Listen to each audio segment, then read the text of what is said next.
Le port autonome de Lomé se donne les moyens de ses ambitions. Il vient de mettre en service de nouveaux remorqueurs afin de faciliter l'accostage sur les quais des navires gros porteurs. La mer togolaise, parlons-en, un espace devenu plus sécurisant pour les navires qui sont de plus en plus nombreux à venir y mouiller en attendant de se diriger vers leur port d'attache. Qui a fait de la sécurité maritime une priorité, servira de référence lors de la prochaine conférence internationale sur la sécurité maritime. Enfin, la campagne agricole 2015 dans la région des savanes sauver les menaces qui planaient sur elle du fait de l'arrivée tardive des pluies. Nous irons au champ ce lundi avec Désiré Aloyer. Bonsoir et bienvenue dans cette édition. Le port autonome de Lomé poursuit ses efforts de modernisation et de renforcement de ses capacités opérationnelles. Il vient ainsi de mettre en service de nouveaux remorqueurs. Un remorqueur, c'est ce tout petit bateau très puissant capable de tirer des navires qui font 1000 fois sa taille. L'acquisition de ces nouveaux engins répond au souci des autorités portuaires d'accompagner les activités des compagnies maritimes devenues très denses ces dernières années sur nos côtes. Il y a quelques jours, ces mêmes autorités annonçaient l'ouverture dorénavant du port 24 heures sur 24, 7 jours sur 7. Ce matin, le ministre des Infrastructures et des Transports, Nissa Onofam, est allé assister aux premières sorties en mer de ces deux remorqueurs. Reportage à Nolkilio. Le port autonome de Lomé réaffirme son engagement dans la modernité avec l'arrivée de deux remorqueurs de dernière génération. Avec l'augmentation du volume des transactions, les deux remorqueurs vont faciliter l'accostage des gros porteurs pour un gain de temps dans la manutention. Le flux de navires augmente. Donc on a besoin aussi des remorqueurs pour accompagner les navires qui arrivent et ce flux qui arrive. Donc il y a quelques mois, le port a procédé à la commande de ces deux remorqueurs. Et ils sont arrivés samedi et je me suis fait le devoir de venir les accueillir. Et ce sont des remorqueurs qui viennent renforcer donc les capacités d'accueil du port autonome de Lomé. Avec ses services 24 heures sur 24 et 7 jours sur 7, le port autonome de Lomé renforce ses équipements pour répondre aux aspirations des opérateurs économiques et confirme ainsi sa volonté d'être un port de transbordement dans la sous-région. Baptisés Blita et 5C, les deux remorqueurs portent à 6 le nombre de remorqueurs dont dispose le port autonome de Lomé pour rendre efficace le dispositif d'accueil des gros porteurs. La modernisation et le renforcement des équipements du port autonome de Lomé rassurent les armateurs qui choisissent de plus en plus de faire de notre port leur destination privilégiée. Le revers de la médaille, malheureusement, c'est que ce regain d'activité attire les pirates de mer qui voient eux aussi l'occasion de venir développer leurs activités criminelles dans notre espace maritime. La dernière attaque de ces gangsters remonte à 2013, heureusement mise en échec par notre marine nationale. Et depuis lors, plus rien. Mais cela n'empêche pas nos forces de sécurité de rester en état d'alerte. Tout un dispositif de riposte a d'ailleurs été mis en place. L'exemple togolais en matière de sécurité et de sûreté maritime servira certainement de cas d'école lors de la prochaine conférence qui va se tenir sur le sujet en novembre prochain à Lomé, à Balo. Contrôle de badge au port autonome de Lomé. Le respect du code ISPS est de rigueur. Les agents de sûreté viennent en appui aux forces de sécurité pour éviter toute intrusion sur la plateforme portuaire. En mer, les mesures sont plus drastiques. Un dispositif est mis en place pour prévenir les assauts des pirates. Les pêcheurs sont mis à contribution. Ils doivent éviter de trop s'approcher des navires, de peur d'en inquiéter les occupants, tout en signalant en revanche toute présence suspecte constatée en mer. Ces pêcheurs, ces gens qui occupent, je leur souvent dit que la sécurité, ce n'est pas seulement l'affaire des agents de l'État. La sécurité, ça commence par tout le monde. Ça par chacun d'abord. Quand on parle d'actes de piraterie, les actes de piraterie que nous avons appréhendés ici, c'est les pêcheurs, je crois, les pêcheurs qui nous ont filé les renseignements. Donc, et ça va de leur intérêt aussi. Et bon, cette sensibilisation, je crois que ça a porté son fruit pour que vraiment on puisse aller de fil en aiguille et donc appréhender ces pirates. La coopération et l'échange d'informations entre pays côtiers du Golfe de Guinée ont aussi permis de repousser au loin les actions des pirates. Jusqu'en 2013, le Togo a connu 8 attaques, toutes ont été repoussées avec succès. Ce qui a permis ce succès, d'abord, c'est des mesures que l'État prend. La Marine nationale et la Gendarmerie nationale donc, font des patrouilles régulières dans nos eaux et donc rassurent les bateaux. Il y a donc des zones de mouillage qui sont créées, qui sont là pour donc, accueillir les navires qui viennent mouiller. Et ces navires sont surveillés tous les jours. Pour renforcer la sécurité maritime, 2 vedettes ont été achetées à la France. Elles servent de sentinelles à l'ONAM, organisme national chargé de l'action de l'État en mer. Il y a beaucoup d'administrations qui opèrent en mer. Je prends la pêche, donc le ministère de la pêche. Pour prendre de la sécurité même, le ministère de la sécurité. Le transport, le ministère du transport. L'environnement, le ministère de l'environnement. La justice, parce qu'il y a un problème en mer, la justice doit donc intervenir. Les affaires étrangères, les bateaux que nous avons, ce n'est pas que des bateaux togolais, il y a beaucoup de bateaux étrangers, ainsi de suite. Les pétroliers, tout ça là. Donc il y a beaucoup d'administration. Quand nous faisons les exercices ici, ou bien quand nous gérons les crises ici, nous nous rendons compte qu'il y a une vingtaine d'administrations donc, qui sont concernées par le problème de la mer. Et donc le chef d'État a vu ici, il a dit non, il faut une structure pour donc coordonner l'action de toutes ces administrations. Cette structure, c'est la préfecture maritime, organe régalien et police administrative chargée de fédérer cette action de l'État en mer. Son instauration concrétise la volonté du Togo de gérer ses activités maritimes à travers une organisation spécifique, stratégique et opérationnelle. Un accompagnement soutenu à la modernisation du port autonome de Lomé, nouvelle destination des navires de dernière génération. Ceux-ci n'hésitent plus à emprunter le couloir togolais, même si c'est par transit. Ils sont sûrs d'y sécuriser leurs marchandises en attendant de poursuivre leur odyssée vers leur destination définitive. Classée dans la catégorie des activités maritimes criminelles, la pêche illicite est l'un des phénomènes qui ont pris de l'ampleur ces dernières années sur nos côtes. Le Togo n'y échappe pas. Sur ce plan aussi, des mesures énergiques ont été prises pour y remédier. Les travaux du prochain sommet sur la sécurité maritime permettront sans doute à notre pays de consolider les acquis dans ce secteur. Plus dans ces insos. La lutte contre la pêche non déclarée ou illicite constitue un véritable engagement du Togo qui veut sécuriser au mieux son espace maritime et promouvoir l'économie bleue.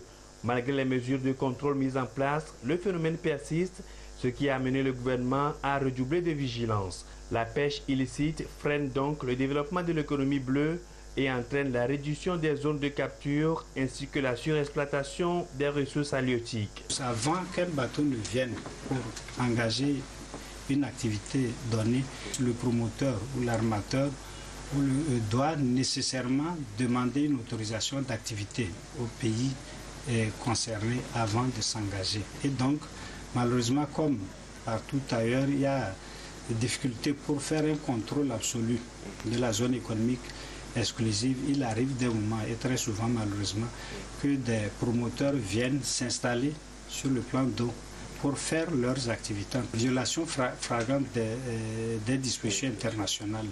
Et donc cela diminue le potentiel économique du pays. Et sans cela, il appartient à chaque État de mettre tout en œuvre pour mener un meilleur contrôle de son espace maritime. Pour mener à bien le combat, la brigade maritime dispose de vedettes rapides et de patrouilleurs ultramodernes capables de répondre de façon efficace en cas d'alerte.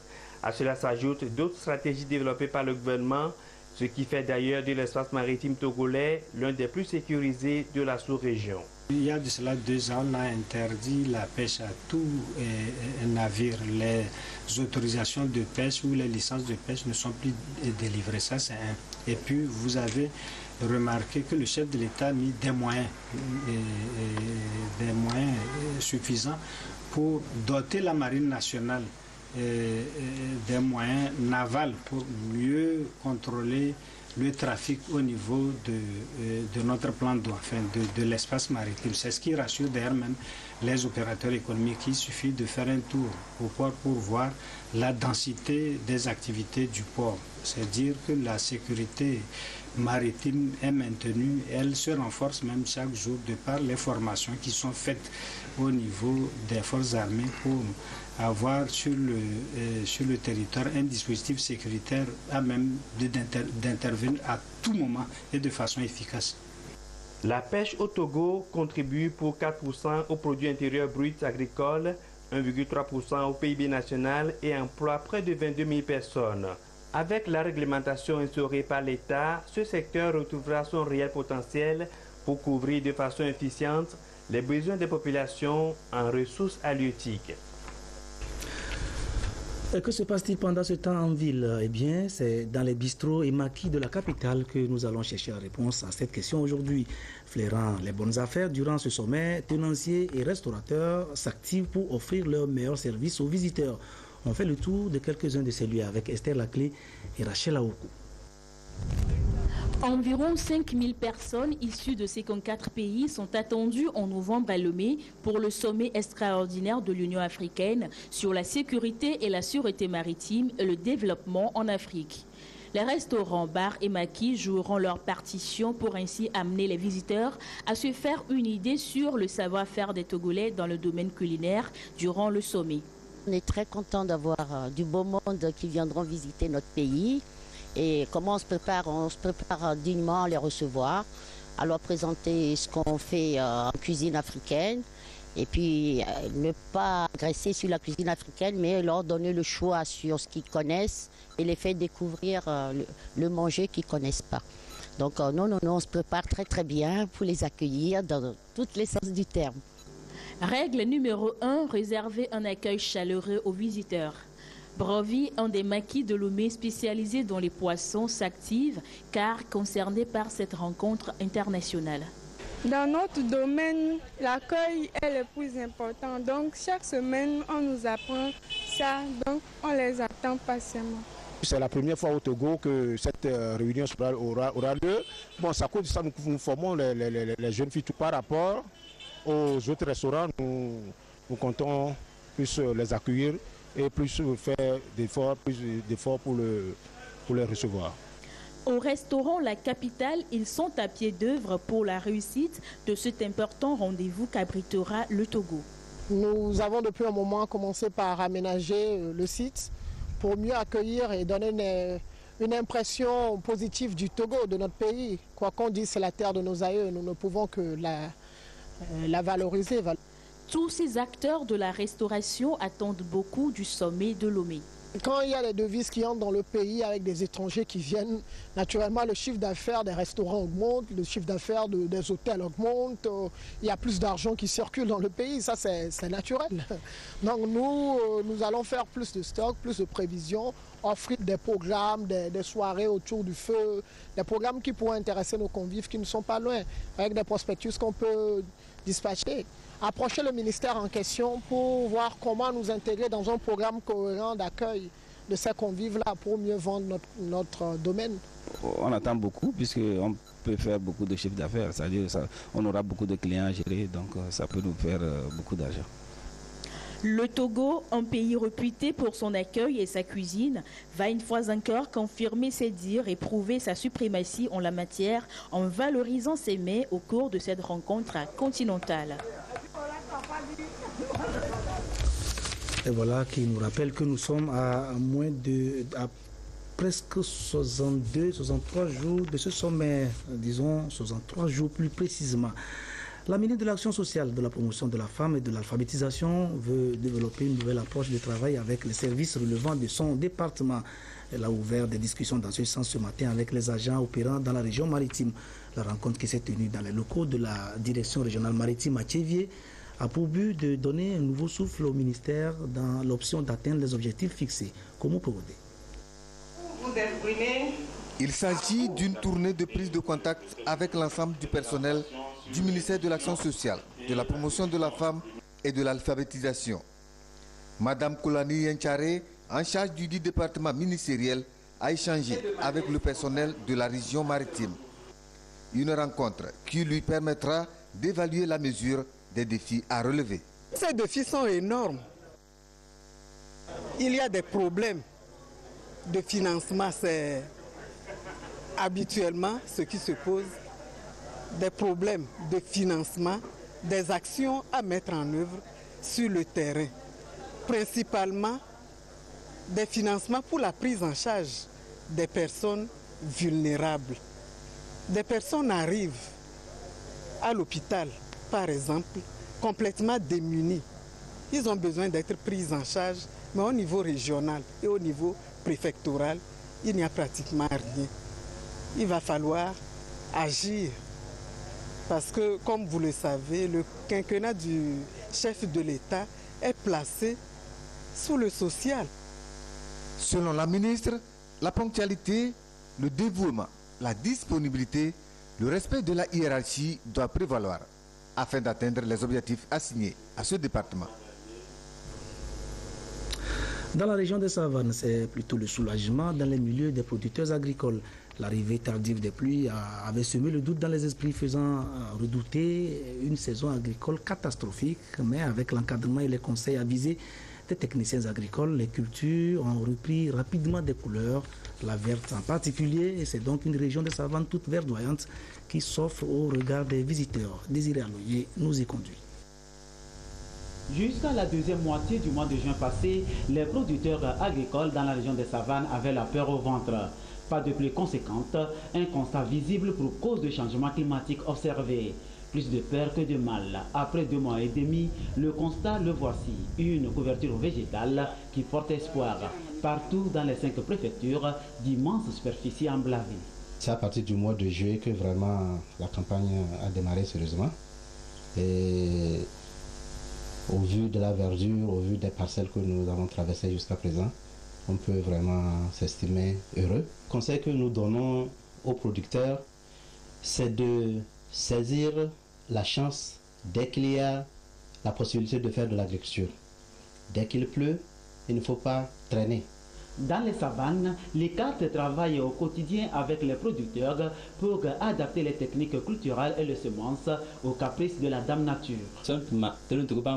Cette année, vraiment, les pluies n'ont pas commencé vite, mais quand les pluies ont commencé par s'installer, avec les conseils de l'ICAT, on a acheté les semences à cycle court, on a respecté aussi les itinéraires techniques et aujourd'hui, je suis très content.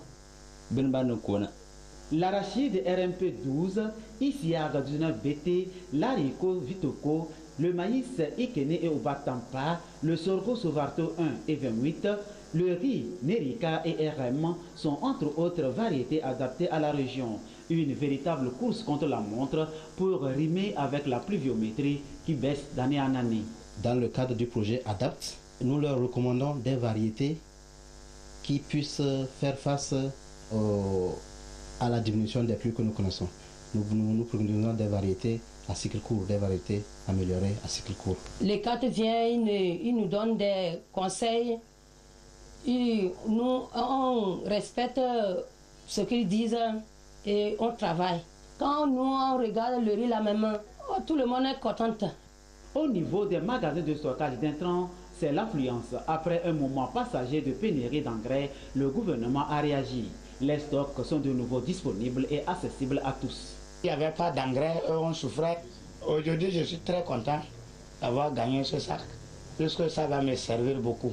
Globalement, le ministère en charge de l'agriculture, dans un bilan en mi-parcours, est satisfait des activités agricoles dans la région. Avec le programme PENIASA, les moyens adaptés au changement climatique sont cherchés du jour au jour pour booster le secteur, base d'un décollage économique. Ces résultats positifs que nous espérons sont à mettre à l'actif du gouvernement et à travers le programme national d'investissement agricole et de sécurité alimentaire et ses différents projets. Je crois que le bilan dans l'ensemble est satisfaisant, très satisfaisant, si je peux le dire ainsi. Vous avez vu les emblavures pour les vivriers.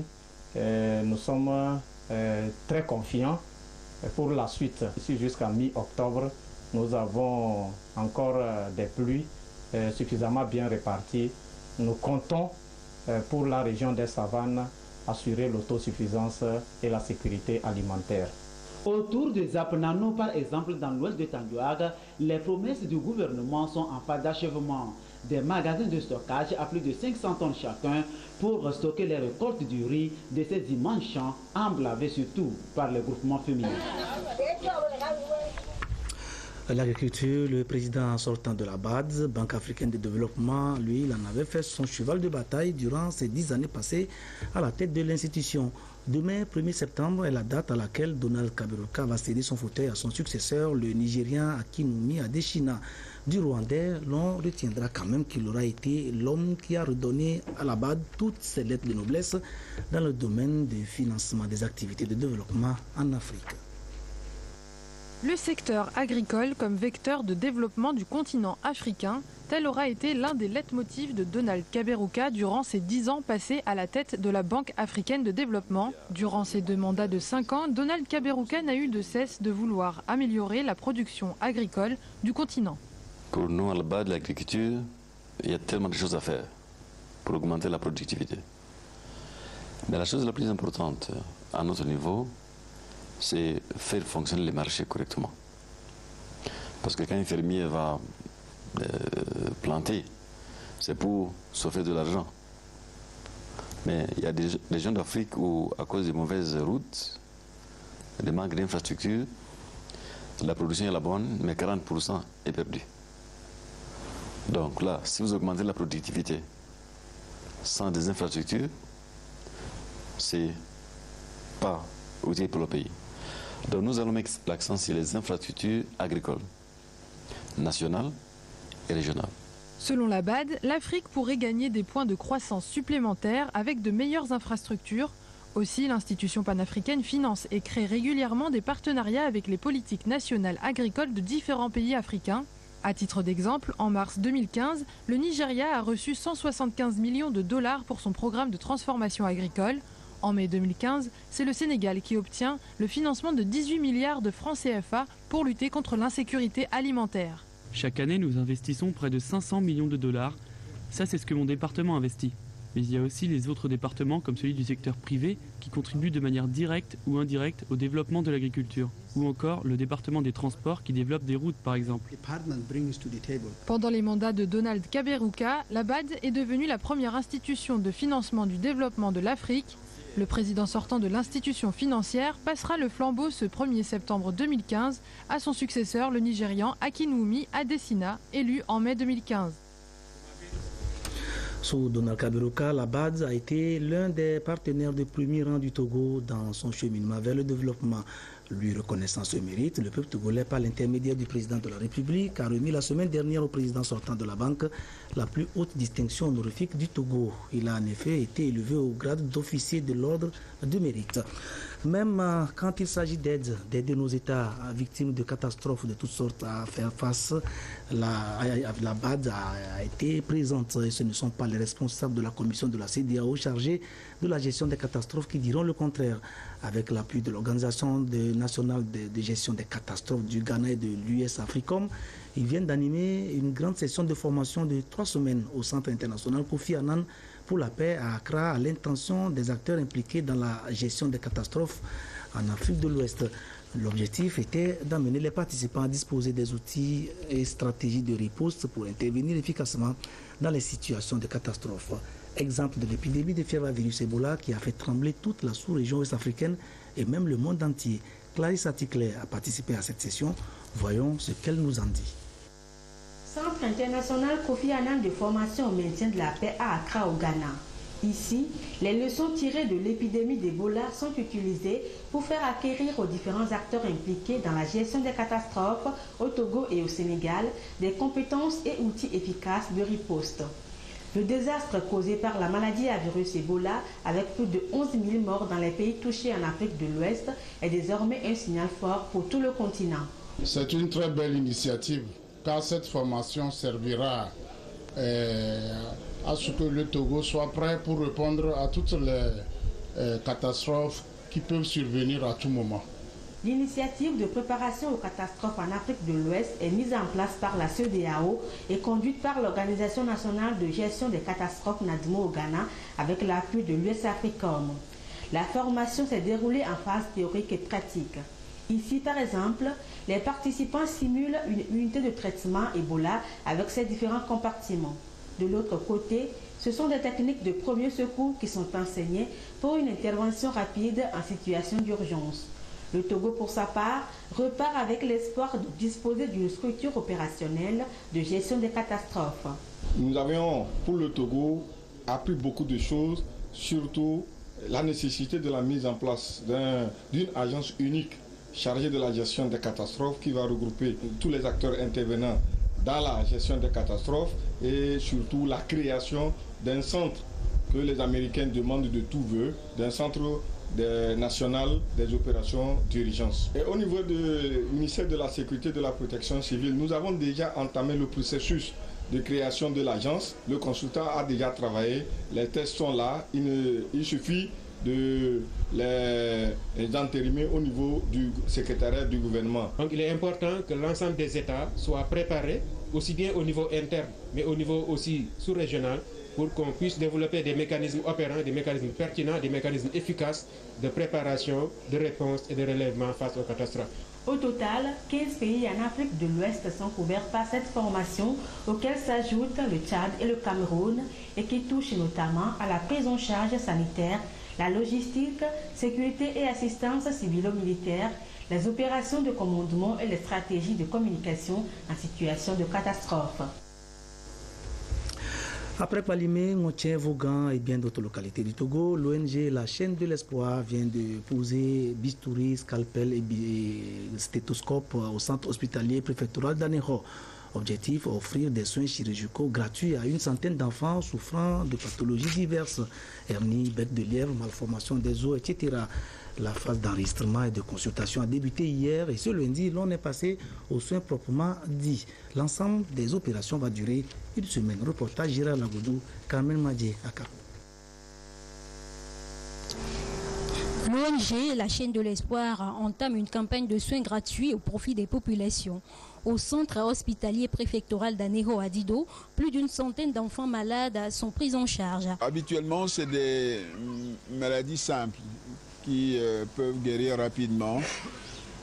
Les hernies, les hydrocèles chez l'enfant, des becs de lièvre aussi, on peut les opérer. Des maladies d'os aussi. Mais s'il y a des enfants qui posent des problèmes tels qu'on ne peut pas les opérer sur place, on les revoit à Lomé, toujours gratuitement pour les opérer. Alors nous leur apportons ces soins gratuitement dans leur milieu pour pouvoir leur rendre service. Pour plus d'efficacité, l'équipe médicale nationale a été renforcée par un service français d'anesthésie et de réanimation. Je suis ravi d'être ici parce que je pense qu'avec le planning qui est établi maintenant, les consultations, 3 salles d'opération, je pense qu'on va vraiment faire du très bon travail. Nous travaillons avec les chirurgiens de Lomé en chirurgie pédiatrique. On les forme, c'est vraiment un échange de compétences, un échange de connaissances au niveau de la chirurgie pédiatrique. Et nous sommes venus donc aujourd'hui ici vraiment en appui aux chirurgiens togolais au niveau finance, au niveau logistique, pour leur permettre à eux de venir dans d'autres endroits du pays et s'occuper de leurs enfants. Soulagés, les bénéficiaires de cette mission foraine témoignent. Je